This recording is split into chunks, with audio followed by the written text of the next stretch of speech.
So our next presenters are Rick Cormier and Judy Cormier from Santa Fe, New Mexico. Rick and Judy are longtime friends and a great couple.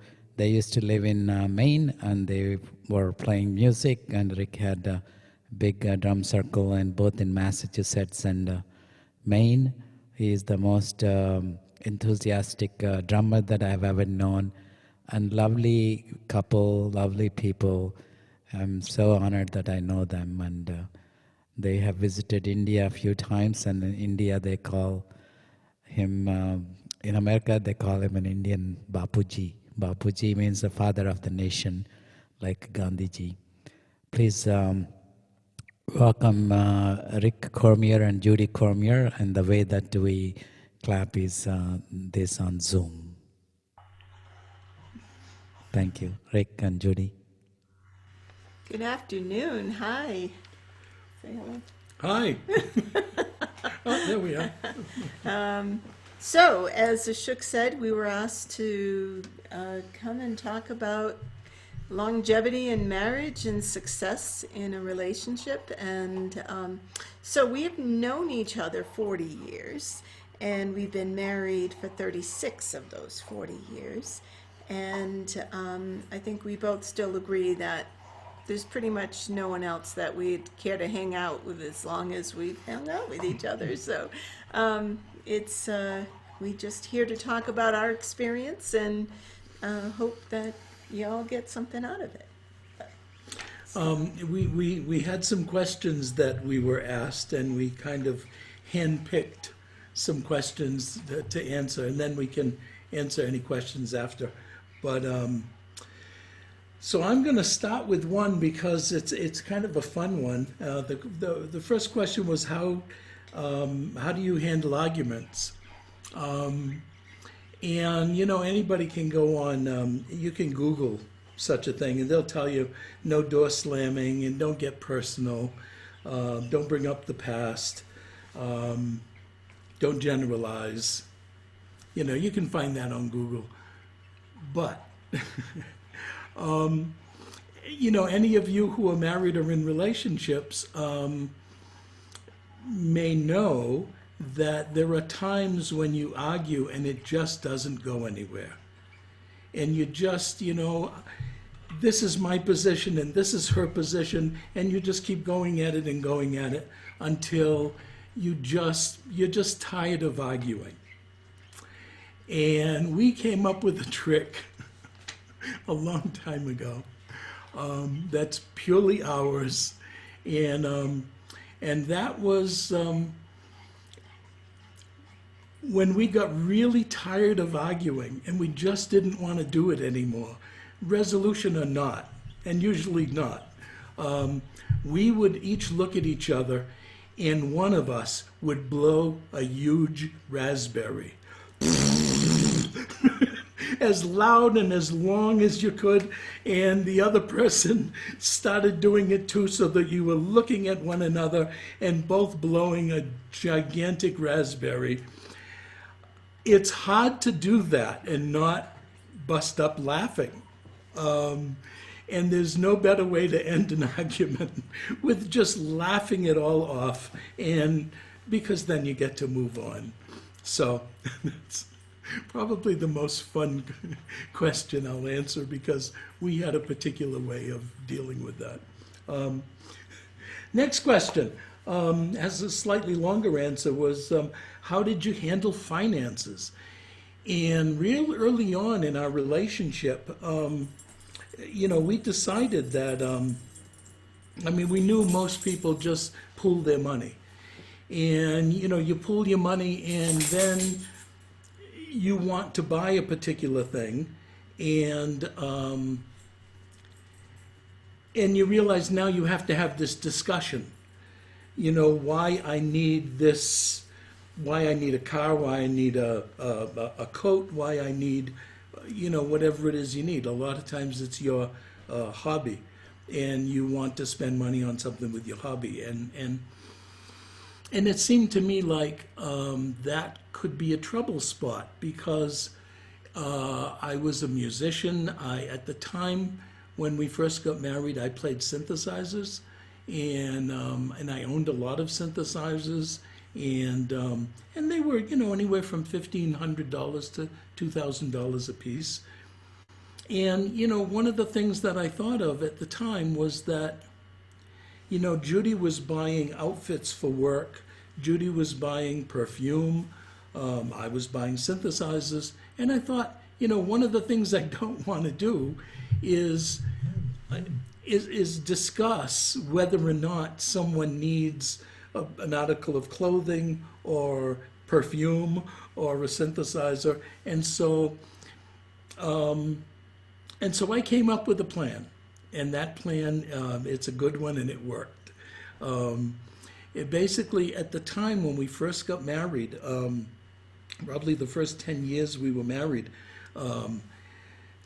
I made twice what Judy made. And so the plan I came up with was, let's look at our group finances. And every month, after paying all the bills, I will add up the group finances. And then basically 2/3 of that should come out of my pay. 1/3 of it should come out of Judy's pay. Now, that had a couple of benefits. One was that if I got a raise, she got a raise. Because my percentage would go up.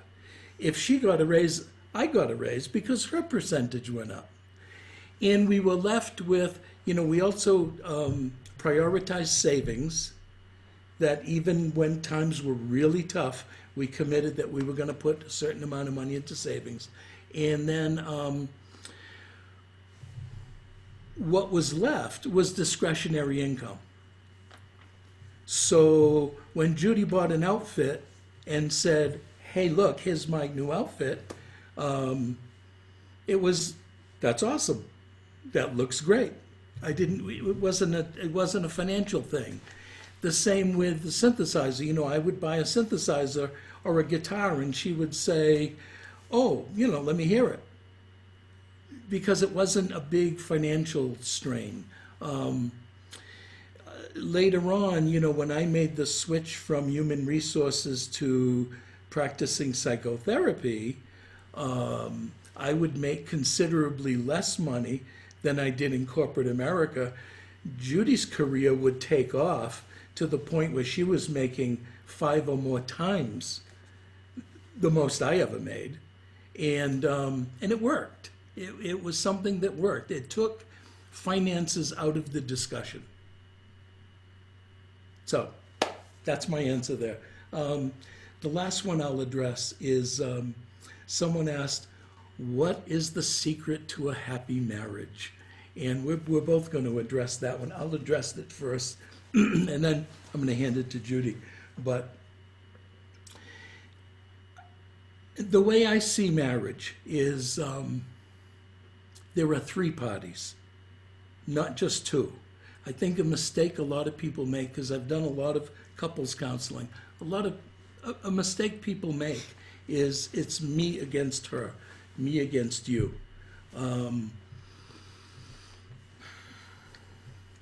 There are 3 parties. The other party, the third party, is the couple. And unless both of you are advocating for the couple, it's not going to work. It's not just me looking out for me. It's not just my wife looking out for my wife.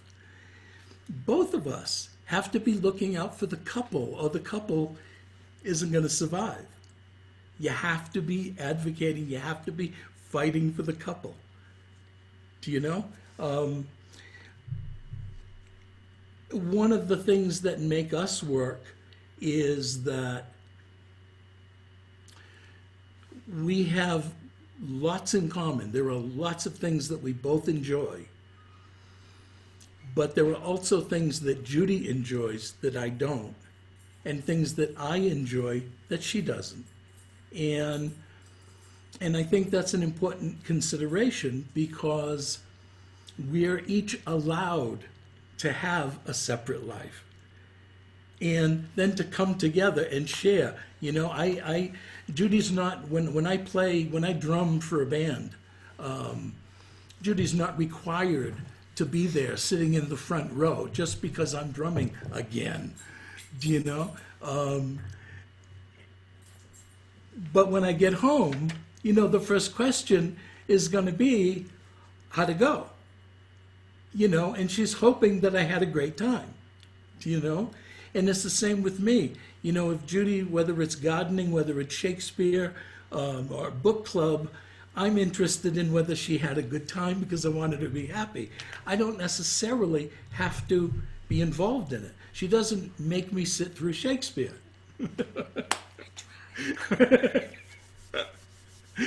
Anyway, so that's my answer, and I'm going to turn it over to Judy.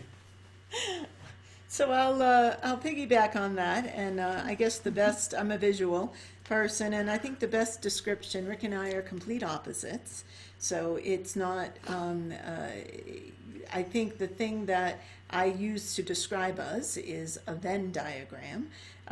We have completely opposite interests, but there is that one section that we overlap, and I think to add to what he said, that really adds to the interest in each other because it isn't identical interests.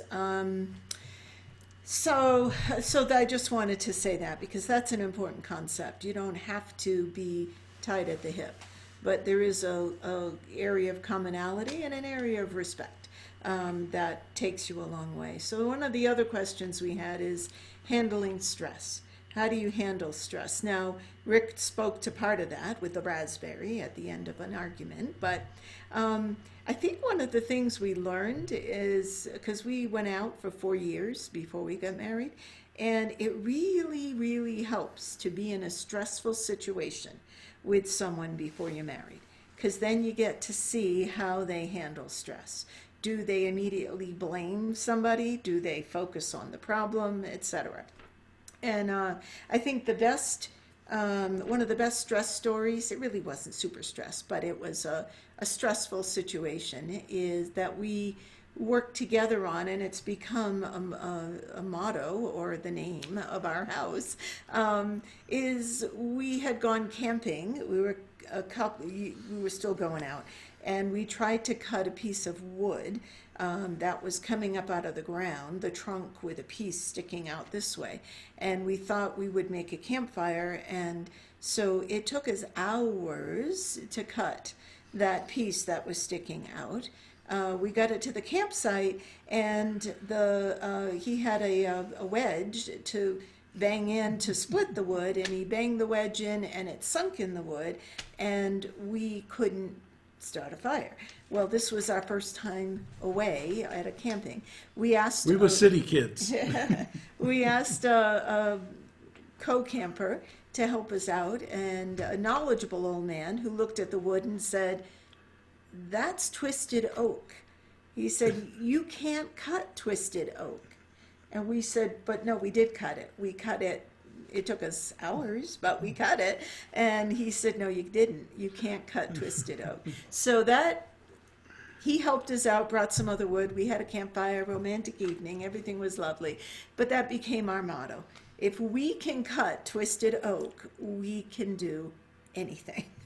And so our house became the name of our house is Twisted Oak. You come to our house in Santa Fe and it'll say Cormier's Twisted Oak. So handling stress, sometimes you find the best of each other when you get through the stress. Let's see. I think the other thing that for us has worked is recognizing each other's strengths and relying on each other for those strengths, and allowing each other to lead with their strengths. And by that I mean, I am so type A personality, he is so not type A personality. But my strengths are organizational skills, financial. I've lived my entire career with finances, whether it be investments or banking. And we rely on each other to lead where our strengths are better suited. So if it comes to organizing something, there's no doubt I'm taking the lead on it. But if it comes to um, something like research, we're both incredible good Yankees, not spending a lot of money where you don't have to, and but he is the research king. He if we're going to buy something, if we're going to need to get something, I turn it to him, and whatever he recommends, I'm going with it because I know how well he researches things. And the other thing is probably more handling emotions. You know, pays to have a therapist in the family, but I look to him when I know I'm reacting a little knee jerk to something. I will usually bounce it off of him because I realize I'm way too close. And so he's always, I look to his thoughts. Not that I'm looking for him to tell me what to do. I was a type A personality. They don't do well with that. But I do look to him because I respect his ability to really evaluate a situation. So we usually talk it over way before I respond because I respect that. So I guess the two pieces together equal a huge part of what helps us work. Working well together doesn't mean you don't annoy each other, and it doesn't mean, you know, you'd really rather be in another room at the moment because we're human beings, and human beings go through that. However, I think there's a lot of respect, a lot of great sense of humor, although my puns are much better than his, just saying. And we really enjoy each other. So from a couple standpoint, learning how you both handle stress, seeing it in action, and letting each other lead where they have the biggest strength. That, I think, builds on a lot of common respect and partnership that you know you can count on each other. And those were all the questions we had, Ashok. Yeah, do you want to open it up to questions, or do you want us to ramble on? We can open up for questions. And Anil, if you could please help in unmuting everybody.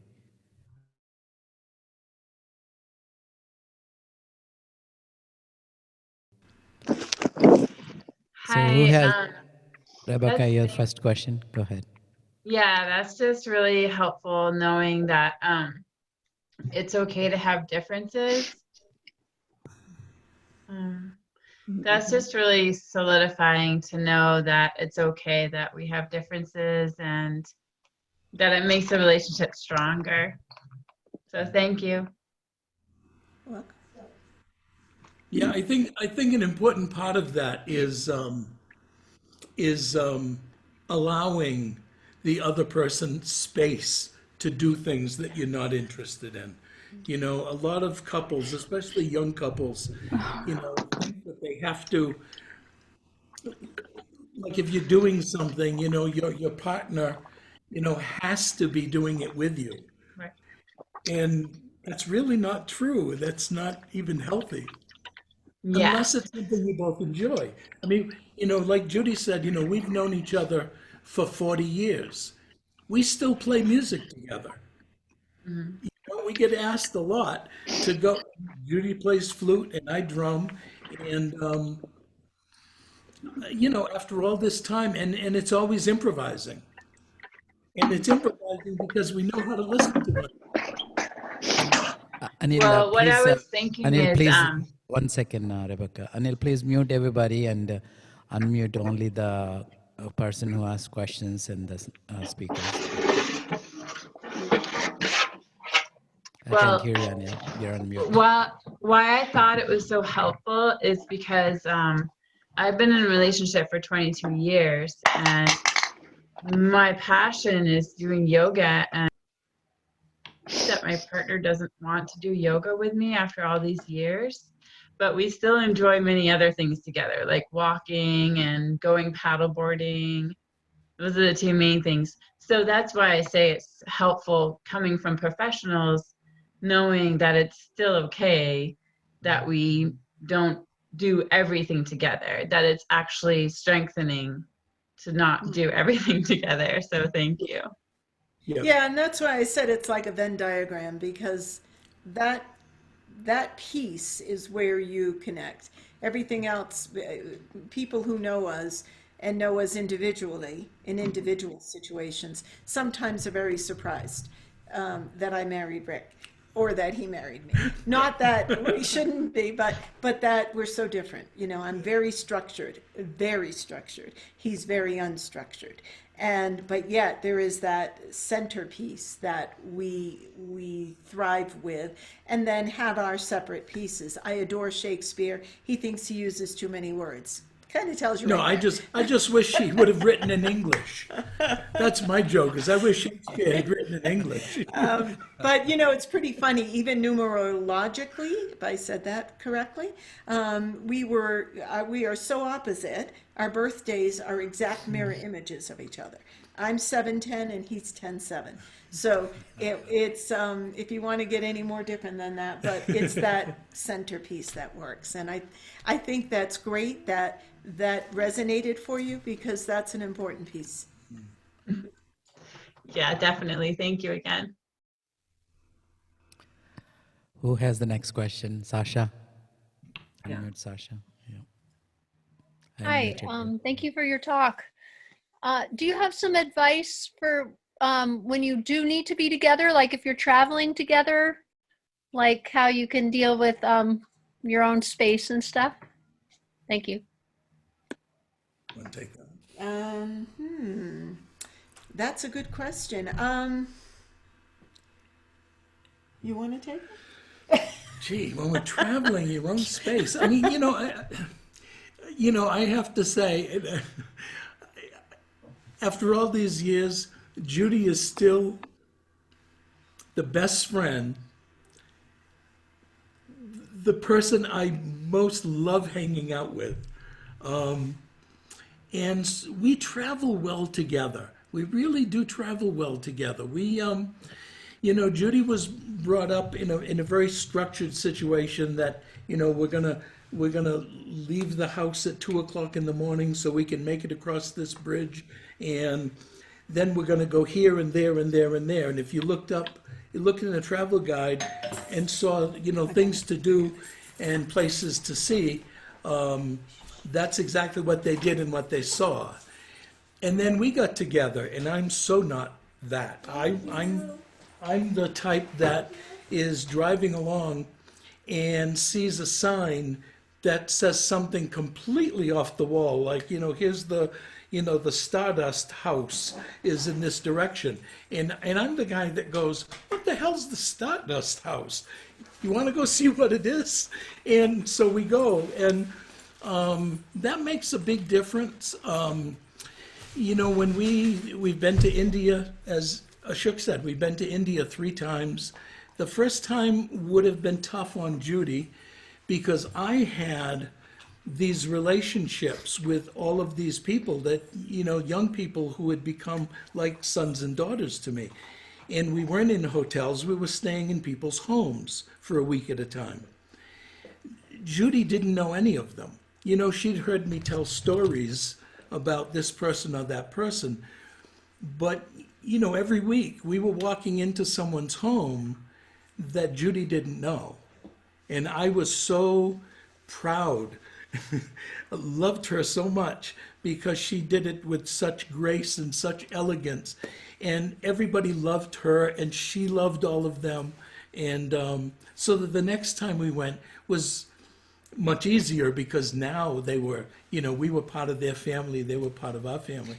So, I think we just travel well together. But I would like to address that because, and I'm sorry, I don't remember who asked the question, but it's, I think what we talked about in a relationship applies to traveling.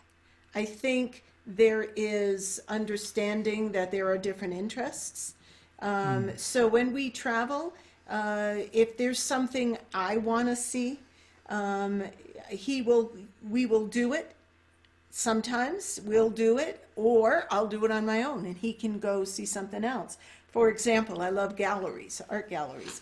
He's not so much on art galleries. So when we're somewhere, like say when we visited Santa Fe, I would say, you know what? I want to see the art gallery. I'll meet you back here in 2 hours.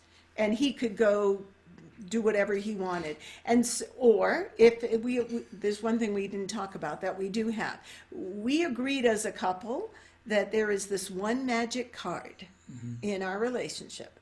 And the magic card is, if it's really important to you, I will do it with you. But we don't play that card that often. But we do have that card. So if for some reason I wanted him to come to a Shakespeare play and said, this one is so important to me, he would do it. Without complaint. Without complaint. Well, maybe internal, but nothing. Well, I might not enjoy it, but I wouldn't complain.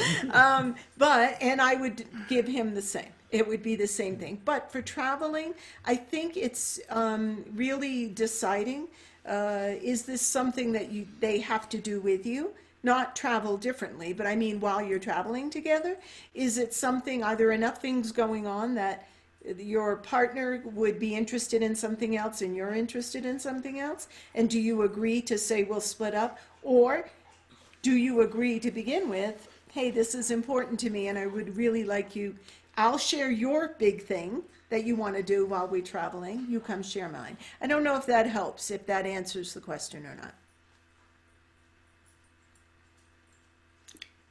Yeah, I can add to that too, where, we both have a lot of patience shopping. If Judy wants to look at a store with women's clothes, I have no problem with it at all. She says, oh, I want to check out this store, and I go. And again, I'm not complaining, I'm not bored, I'm not making faces.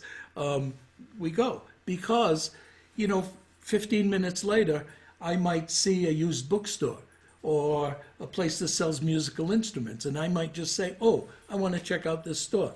And I get the same deal.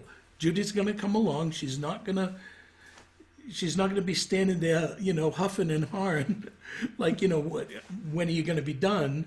And that's a big part with traveling, is that we respect each other's taste and give each other plenty of space to be able to do So things. in that scenario, it would be I tag along or he tags along, or if he really doesn't want to and it's not that big of a deal for me, that's when we would say, hey, I'm going to go look at the store, you look at that store, and we'll meet up. Yep. So was that Sasha? Did I hear that? Yeah, right? Shasha. Yeah, that's wonderful. Thank you so much. I really appreciate it. I like the part of not complaining at all. It's Well- a handy skill. Well, I'll also tell you, Sasha, on Mother's Day and Father's Day, we have the same rule. The rule is on Mother's Day, he's got to do whatever I want to do with no complaints. And my son, when he was living with us, had to tag along too, and vice versa. So it works on those days too, Sasha. Nice. Thank you. Yeah, Judy usually chooses a hike, and I usually choose whatever will most embarrass everybody. 40 years. Hiking my next door, Mackworth Island. Yeah. Yes. Oh, I love Mackworth Island. Yes. Who has the next question?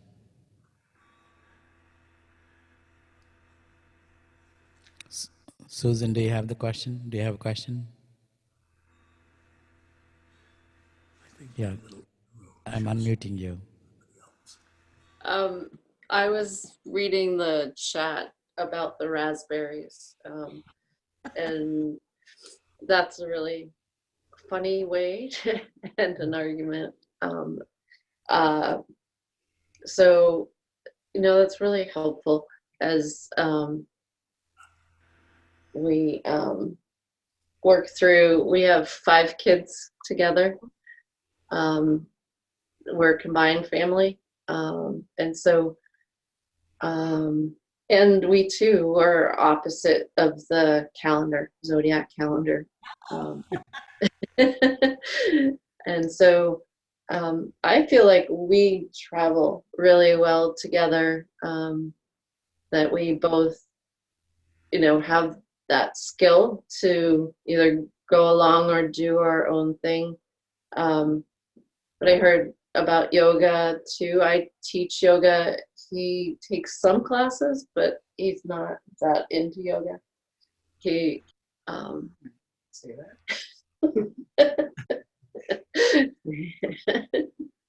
But there's definitely differences. yeah. And so it's really helpful to have something that when you're up against that grit, I've heard it called, that there's a way to end it with humor. And so I really appreciate that. And I will tell you that it is not always a mutual. One doesn't, you don't come mutually to that raspberry. Sometimes one person is like, okay, I've had enough of this, and blow the raspberry, and it de-escalates the other side because you realize we're getting nowhere. So it doesn't have to be a mutual raspberry, if you will.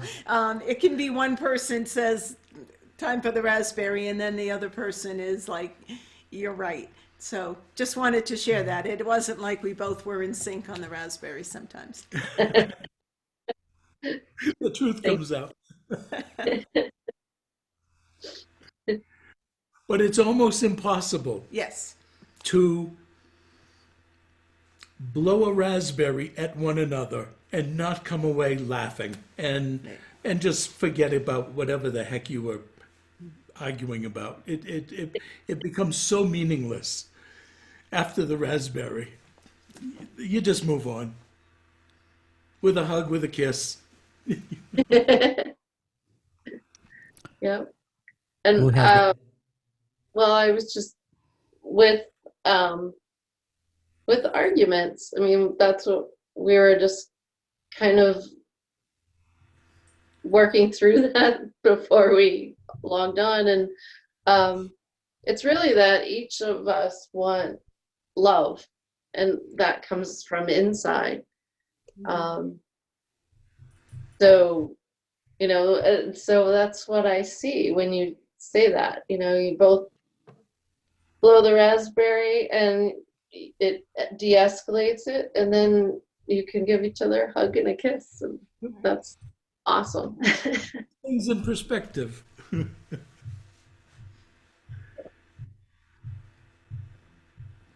Who has the last question?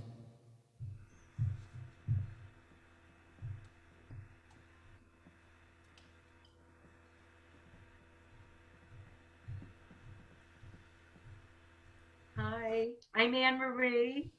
Hi, Hey, Anne. Andy. It is so good to see you both. It is so so good to see you. Oh my gosh. I'm tuning in from Idaho. Idaho. Wow. Wow. Yeah, so I just wanted to say how much I appreciated everything that you had shared about your lives. It really affirmed so much for myself and for my husband Mark in our relationship. And I love, Rick, what you had said about the couples, that there's three.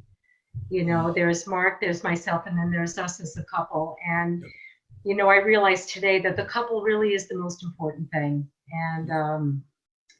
And yes, I love about the realizing each other's strengths. So, one of Mark's strengths are, his ability to put together beautiful gardens. And I will always turn that over to him, because I know whatever he creates is going to be amazing. And I think he sees my strengths as well. And, during tougher times, especially when we're traveling and, sitting in the airplane, waiting for everybody to board the plane, and I see Mark's look as he watches people coming down the aisle and the stupidity that occurs. People are baffled about what to do in an airplane, and I'll say to Mark, honey, why don't you just read your book? Why don't you just look down and read the book? This will all pass, but it's like there's so we learn to kind of diffuse tense moments. But probably one of the most important things that I have found for both Mark and I is the importance of respect, the importance of courtesy today. If I get up to get something to drink, to remember to ask, would you like anything? I'm getting up.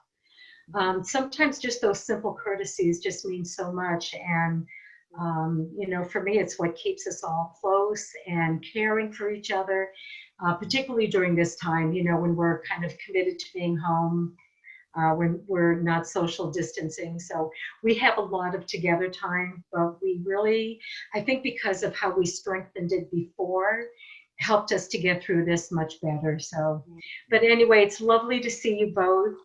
Good to see you too. Tell Mark we said hi. I will, and hopefully we make it to Santa Fe sometime. We'd love to have dinner. Always welcome. Thank you so much. Bye. Bye.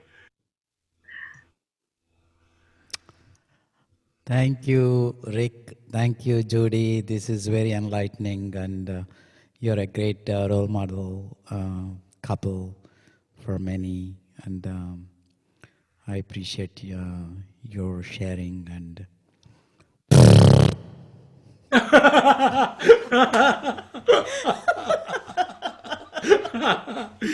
Well, thank you for asking us, Ashoka, and for those words of wisdom.